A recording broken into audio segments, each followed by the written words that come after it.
Les indicateurs ont pour objectif d'aider le dirigeant à piloter son entreprise et mesurer la performance de celle-ci, l'éclairer sur les résultats dégagés lors de la période écoulée, lui fournir une tendance lui permettant d'anticiper les actions à mener.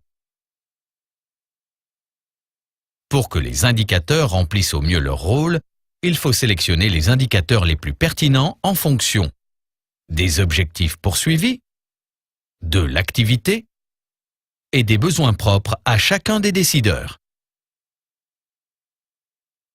Mémorisez bien ces deux règles. Il ne faut retenir que les indicateurs pour lesquels une action correctrice est possible. Il faut associer un objectif à chaque indicateur. Prenons un exemple pour mieux comprendre. À l'indicateur évolution du chiffre d'affaires, nous pouvons associer par exemple l'objectif attente d'une croissance du chiffre d'affaires de 3%. Les actions correctrices envisagées, si l'objectif n'est pas atteint, sont par exemple de faire plus de prospection, d'envoyer plus de devis, etc.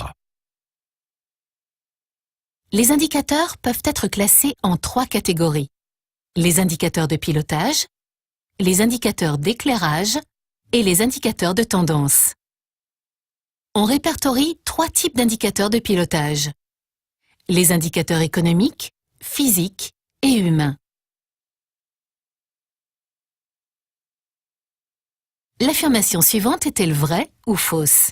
Selon les règles de construction du tableau de bord, il est possible que des personnes interprètent le tableau de bord de manière différente.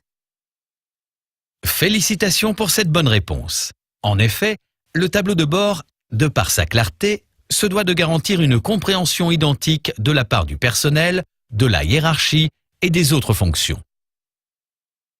Reliez les indicateurs à leur définition. Félicitations pour cette bonne réponse. En effet, les indicateurs de pilotage mesurent la performance des salariés. Les indicateurs d'éclairage, quant à eux, mentionnent les faits de la période écoulée. Enfin, les indicateurs de tendance mentionnent des faits connus sans impact sur la période écoulée, mais qui auront une incidence sur l'avenir.